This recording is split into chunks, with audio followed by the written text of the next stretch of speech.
Hi guys, इस video के अंदर अब हम देखते हैं चार्टर ऑफ यूनाइटेड नेशन के बारे में।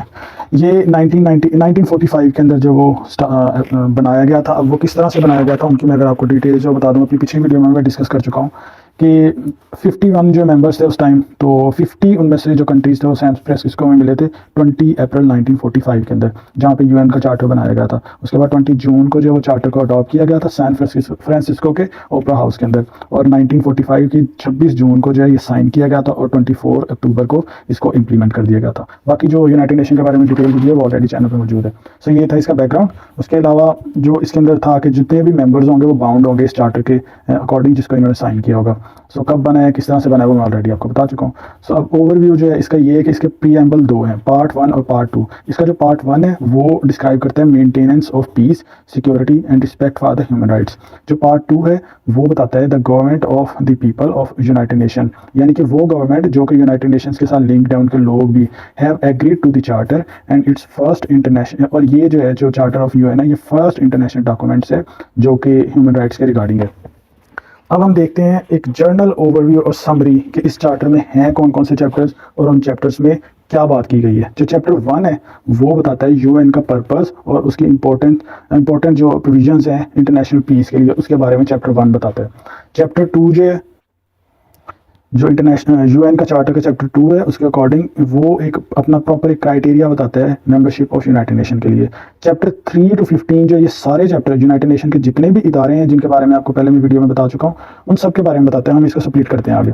चैप्टर 3 to 15 हो गया। उसके बाद चैप्टर 16 और 17 जो यूनाइटेड नेशन के बनाए गए इंटरनेशनल लॉ के बारे में बताता है, और 18 और 19 जो यूनाइटेड नेशन के चार्टर में तब्दीलियों के बारे में बताता है। ये तो मैंने जनरल से बता दिया, इन सबको स्प्लिट करते हैं। चैप्टर 6 जो है वो डिस्प्यूट को हल करने के लिए सिक्योरिटी काउंसिल की पावर को बताता है, और जो चैप्टर 7 है ये भी सिक्योरिटी काउंसिल की पावर को बताता है। लेकिन जो सैंक्शन लगाई जाती हैं जिनके अंदर इकोनॉमिक, डिप्लोमेटिक, मिलिट्री जो सैंक्शंस है उन सब के बारे में जो सिक्योरिटी काउंसिल की पावर का बारे में बताते हैं। और डिस्प्यूट्स को हल कराने के लिए जो मिलिट्री का यूज़ है इसमें भी सिक्योरिटी काउंसिल की कितनी पावर है, कितनी इन्वॉल्वमेंट हो सकती है, इसके बारे में भी बताते हैं।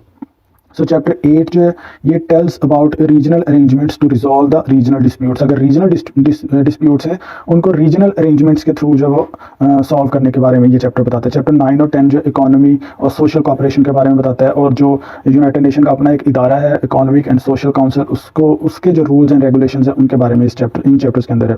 चैप्टर 12 13 जो है वो ट्रस्टशिप काउंसिल के बारे में, जिसका मैंने बताया था कि ये इनएक्टिव हो चुका है अब तक, अब जो है 1994 के बाद। चैप्टर 14 एंड 15 जो इंटरनेशनल कोर्ट ऑफ जस्टिस के रूल्स एंड रेगुलेशंस के बारे में बताते हैं।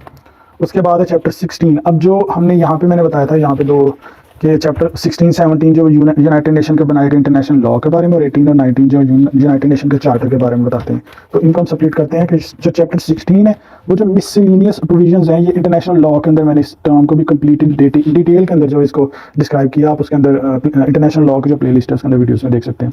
चैप्टर 17 जो ट्रांजिशनल सिक्योरिटी अरेंजमेंट्स जो कि वर्ल्ड वार 2 से रिलेटेड थी उनके बारे में बड़ी डिटेल से बताते हैं।